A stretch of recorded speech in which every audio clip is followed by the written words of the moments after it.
Welcome to Storytime, etc. We try to post scary stories every day, so please subscribe and hit the bell button to get notified. Story 1. Maple Crest Demon? True story. This is not something that happened to me but to my husband and his mother. When he was 10 years old, we will call him Brett. His mother we will call Kim. And my brother-in-law we will call Mike. My husband moved around a lot when he was growing up. Kim was a single mother who left an alcoholic and abusive husband. Mike was an introvert, and my husband Brett was an outgoing all-American boy, who always had to be doing something. They lived in 5 different homes and apartments in the same city. But the one mentioned most is a 2-story home for rent on Maple Crest Drive. A week after they moved in, small things started to happen. Things would get moved, water in the sinks would start running, and the lights would flicker on and off. They had electricians come in, plumbers, etc. They never found anything wrong. Things went on in this odd way for a while. But then more started happening. They would hear stomping on the stairs, appliances coming on by themselves, and shadows moving down the hall passing their bedroom doors. Then about 6 months from the time that they moved in, the shadows starting coming into the bedrooms. Brett often woke to something moving in the corner of his room. He said one night he was sleeping with his hand over the bed and something bit him. He would also hear whispers, but they did not come in clear enough for him to understand. Though the scariest things would happen to Kim. One night she woke up feeling like she was being chalked. There was no one else in the room. She would be cleaning and something would pull her hair hard.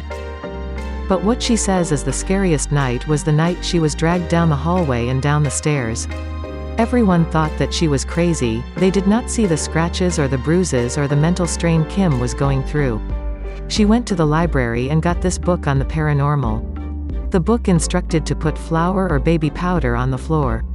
The first night nothing happened. But the second night there were prints in the flour. They looked like what a gorilla's fist looked like if you made it longer and put talons on the end. That next morning they packed their bags and moved into an abused women's shelter. They never figured out what it was. Just that it terrorized Kim and Brent, but it left Mike alone. Story 2. The Closet. Every night before bed, I begged my mother to make sure my closet door was snugged tighter than my own cover. We had fallen into a typical nightly routine of her tucking me in, then examining the closet door, even pushing it with her hip to be certain it was closed. I know she's always thought I was being a silly little girl, but she humors me anyway. She has been a pretty good mother. At least, she's a good mother when she is single. I know she doesn't like it too well, but the men in her life were always needy, always wanting her time, always wanted my time. I wasn't old enough yet to experience the world all on my own, and with my dad dead, I needed my mother. I needed her to watch over me, to feed me and take me to the park, to grab me an ice cream when I did something good. I needed her to be my mother, and only my mother. When I was 12, my mother began dating Chase. He was a nice enough guy, always buying mom flowers and candy, and always, without fail, bringing me some smaller version of what he gave her. My mother thought this was just precious, her words. I would never say anything so stupid. I remember hearing Chase ask my mother one night when I got up to use the bathroom, why she was still single when they met. He exclaimed that he just couldn't believe someone like her, a beauty beyond compare, yes, eye roll, could never be snatched up by some Persian prince or some other foolish and ridiculous thing he liked to say. My mother always gushed and giggled. I always rolled my eyes. I listened a moment to hear her response, a wicked smile tugging at the corners of my mouth. I don't know, Chase. Apparently something is wrong with me, because just as soon as things start getting serious, they all run off. Her voice sounded melodic with a touch of sadness. I dropped my smile as quickly as it had formed. Why was she sad? She had me. I was supposed to be her number one, her most important thing. Yet, here she was sounding sad at the loss of mere men. That baby talked her daughter all while trying to steal her away from me. I heard her say it over and over. Even before I was born, she told me that she would always rub her belly and say that I was the most important thing in her life, in the world to her. She kept saying that until I got to about 7 and she started dating Donald. Suddenly, she was missing some of my nightly tuck-in some nights and even forgetting to buy me ice cream when I cleaned my room all by myself. It was infuriating. When I would ask her about it, she said that, "Of course you're still my favorite thing in the whole world, but I like, insert name of creep here, too." She then went on to say that she was lonely. Of all the things she could have said, even with me, her most important thing, she said she was lonely. When I prodded, saying that she had me and didn't need to be lonely, she actually stated, "Ah, my little Mayflower, of course I love having you around, you make everything better, but mommy needs someone just for her too. Someone who loves her and will take care of her like she does you." I became depressed and stopped eating. I refused to leave my room until my mother came in and told me it would be alright and that she would get rid of Donald and we could be happy again. But she didn't. She actually got mad at me and told me I was being childish and selfish. She was the one that was being selfish. She was the one that was leaving me alone in my room while she had wine on the couch while she watched a movie with Donald. That's when Teddy arrived. I was sitting in my room one night, listening to my mother and Donald laugh and talk while watching some cheesy movie. Donald liked the worst old movies ever. I was imagining how I might get him to go away when I heard it. There was a giggle coming from my closet. I was really scared at first. I had always worried that there was a monster in my closet, but now I was hearing one for real. I got ready to scream for my mother. Maybe then she would get rid of Donald and spend more time with me again if she knew there was a monster in my closet. But then I heard a raspy voice whisper, "Don't scream, I'm your friend." I wasn't sure what to think. There really was a monster in my closet, but he said he was my friend. I'm braver than most children, so I didn't scream. Instead, I watched as the door opened and a big monster man wearing dusty black clothes and an old fishing hat from those stupid movies Donald liked, slowly emerged from the darkness. "I'm Teddy," the impossibly dirty monster said, raising his head slightly to look at me. I saw only one eye, it was dark and bloodshot. The other one was under an equally dirty eye patch. "What happened to your eye?" I asked him. His long faded black coat swiveled against the ground as he shuffled slowly toward me. "I'm a pirate," he stated blankly. "Need one good eye for the dark." I giggled a little at this, and Teddy seemed pleased. "Do you live in my closet?" I asked him. He glanced around my room silently before saying, "No, I come from somewhere else. I'm only here for food." I perked up then. My mother had made a really good chicken casserole that I just knew he would enjoy. "Cool, I can go get you some food from the kitchen, my mom makes." He brushed my words off with a single flick of his rotted gloved hand. "That isn't the kind of food I'm looking for." I could almost hear him drooling under those heavy dark clothes. "Did you come to eat me?" I asked him matter-of-factly. "Thought about it, but I like you. I think we really could be friends." I lit up. I had never had a friend other than my mother. "Okay," I squealed. I was incredibly excited to have a friend. To finally have someone to play with, to talk to tell how mean my mom was when Donald was around. A week passed and Teddy visited me very often. I told him everything and before long, he didn't like Donald either. He told me to get Donald to come over to watch a movie one night, and gave me 2 pills, one for my mom's drink and one for Donald's. Teddy said that Donald would go away and my mother and I could be happy again. I did what Teddy told me to do and was excited to see him when he came out of the closet that night. My mother and Donald had fallen asleep early on the couch. I was a little disappointed when Teddy told me to stay in bed and that we wouldn't be talking or playing that night. Teddy told me to roll over, close my eyes and not to open them until morning. I did until I heard some shuffling and then heard heavy footsteps making their way slowly back to my room. Teddy usually walked quietly, so I slowly rolled over a little and peeked one eye open to see what it was.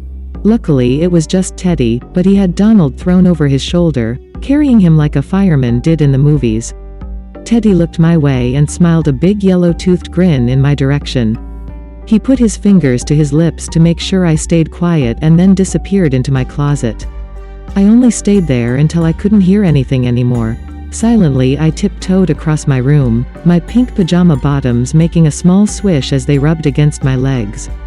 I slowly, oh so slowly, opened the closet door. Teddy was gone, and so was Donald. I heard my mother shifting around a little in the other room and darted back to bed. Hours later, my mother came to my room to ask me if I had heard Donald leave.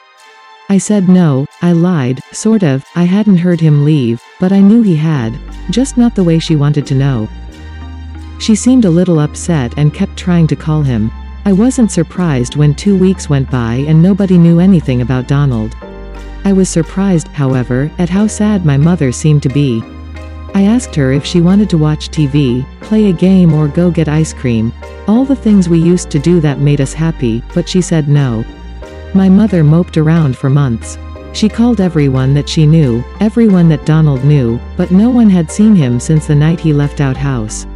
His cousin said that there were some clothes, a sleeping bag, a tent, and a suitcase missing from Donald's house, but other than that, nothing. Donald's car had disappeared with him, and police officers came to our house to ask us questions, then everything went back to normal. My mom started spending more time with me, and soon Donald was just a thing of the past. I was almost 10 when Sean came into our lives. My mother had sworn off men after Donald took off and had been the wonderful mother I had always known and loved. Sean, however, just kept asking my mother out until she finally said yes and started dating him.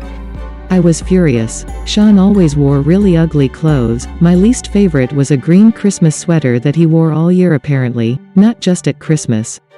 It was the ugliest sweater I have ever seen, and I hated it almost as much as I hated Sean.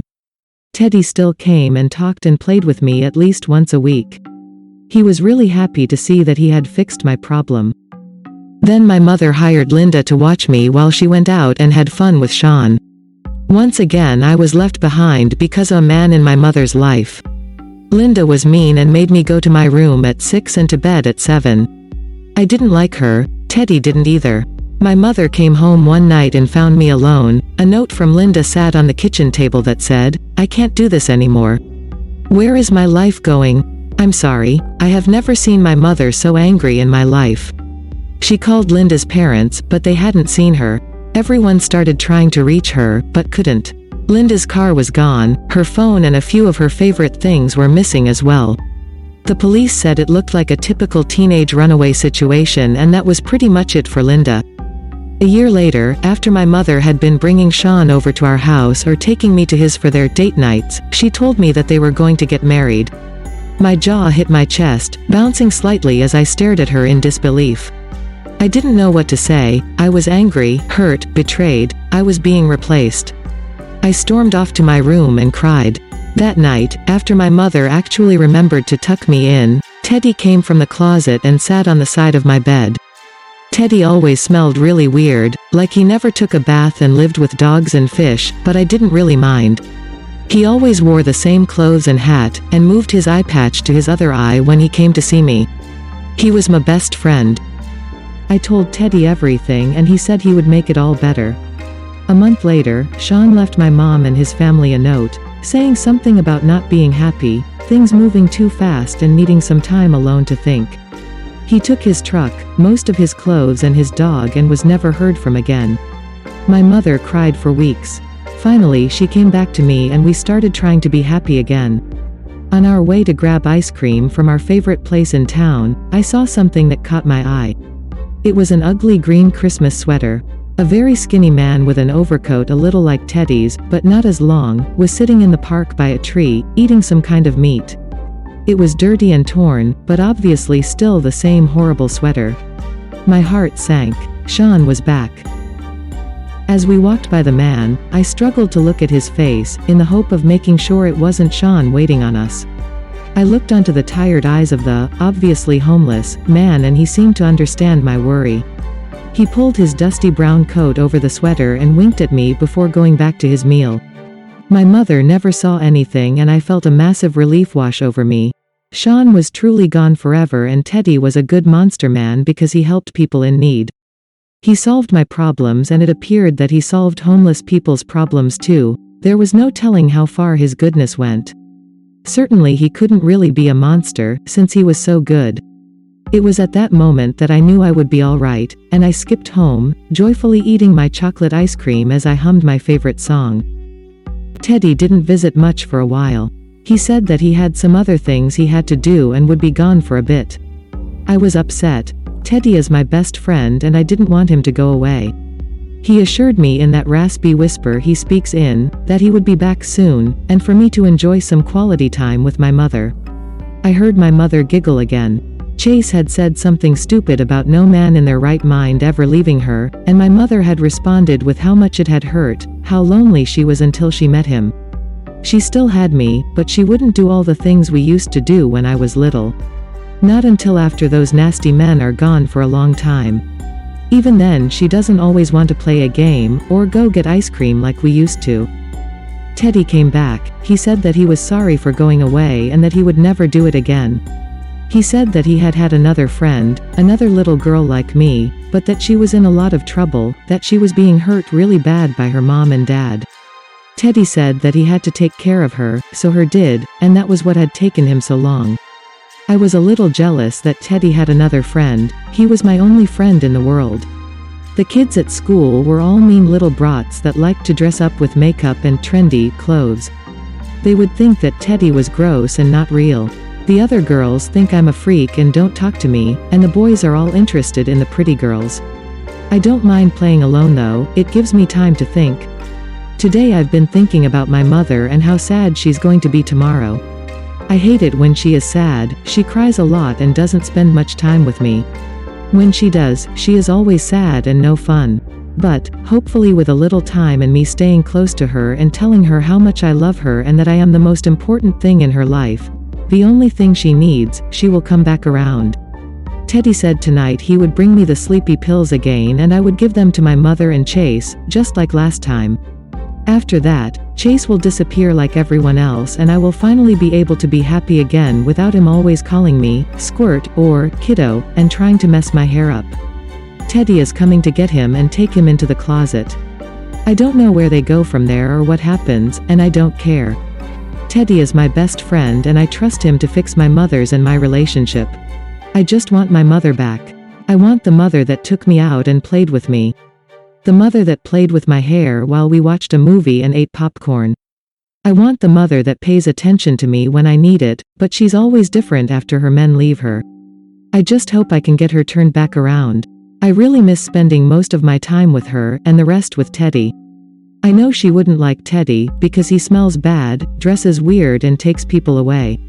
I wish they could be friends too, but my mother has a certain type she looks for and Teddy's thick and filthy beard would repulse her immediately. I'm really starting to think I should have tripped her down the stairs instead of my dad.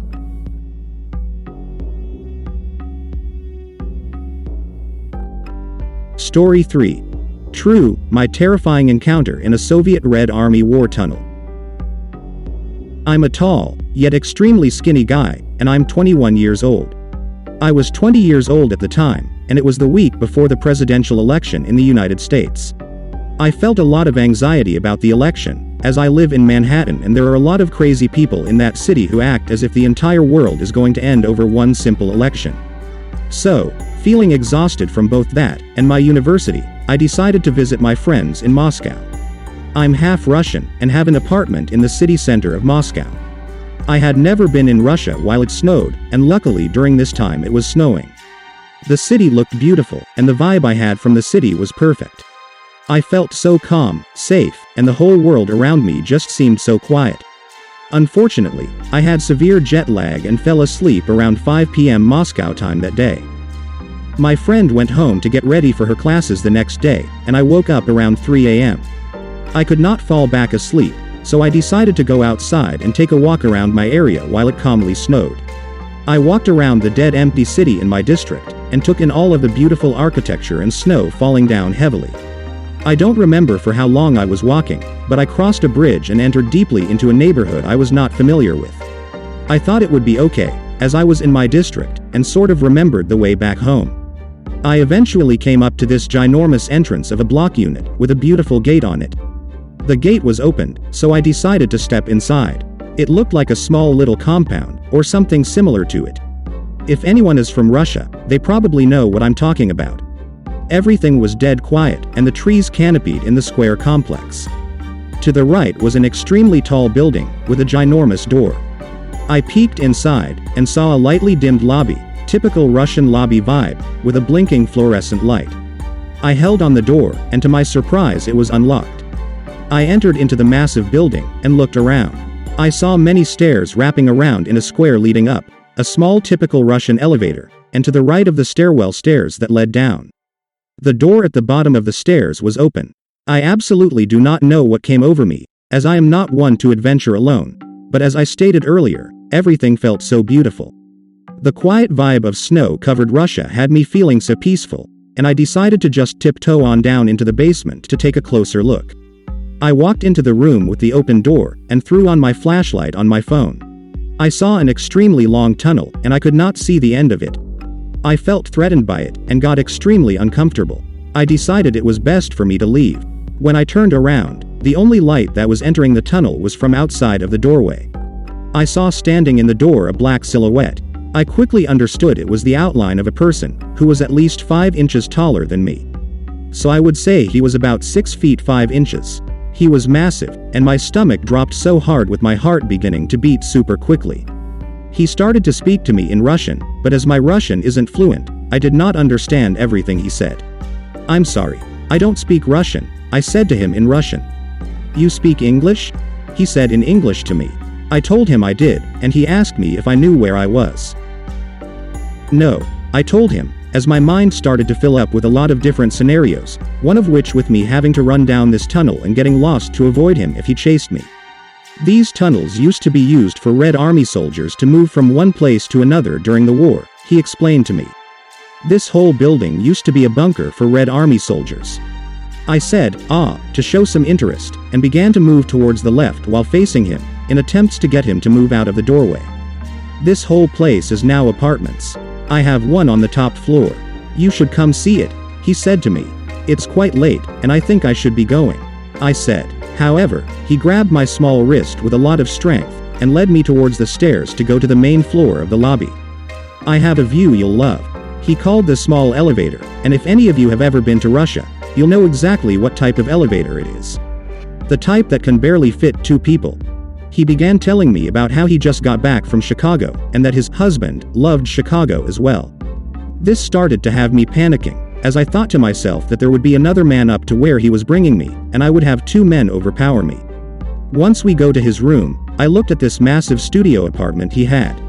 He had only candles to light the room, with a lot of tapestries dividing it up, with both the candle and moonlight shining through it to create a super eerie vibe. I looked out his window as he instructed me, and I have to admit, the view was amazing. I got a panoramic view of Taganskaya and of the Kotelnicheskaya embankment building.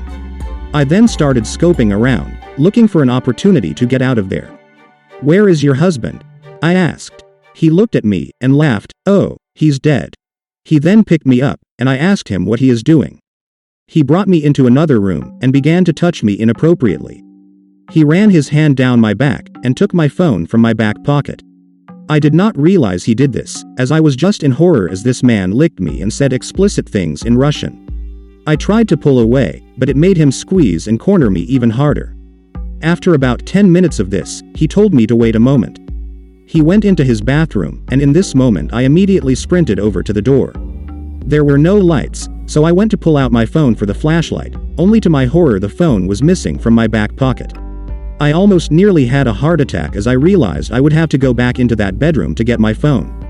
I darted back into the room, and saw my phone lying on a couch he had next to his bed. I grabbed it, and ran for the door. I unlocked 2 locks on one door, and when I opened that one, there was an outer door. I managed to get it open. As I ran out, the adrenaline was so high in me, I ignored the elevator and went straight for the stairs. I ran around in circles down it for what seemed like forever until I finally reached the bottom. I practically leapt down a few steps to go out of the lobby and to the main door I had entered from. It wouldn't open as I pushed as hard as I could on it. I then began to start sobbing to myself and cursing. The thought of me having to go back into that tunnel to hide again from him came over me, and I almost began to accept that as a reality at this point. I quickly tried to pull myself together, and noticed the typical button you should press to disable the magnet that holds the door locked. I pressed it, heard the monotone beep that follows, and fell out of the door and into the snow. I never understood why characters could not pull themselves together when running in horror movies, always falling on themselves. But in that moment, I did the same, and I sort of understand it now. I treaded through the thigh-high snow and to the main road by exiting the complex. I sprinted, ignoring my lungs screaming for air down the main road, only slowing down once I reached a bridge that led me to my street.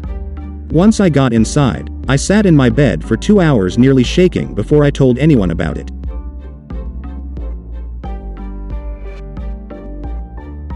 Thanks for watching. Let us know your thoughts in the comments section. And please like and subscribe to help support the channel.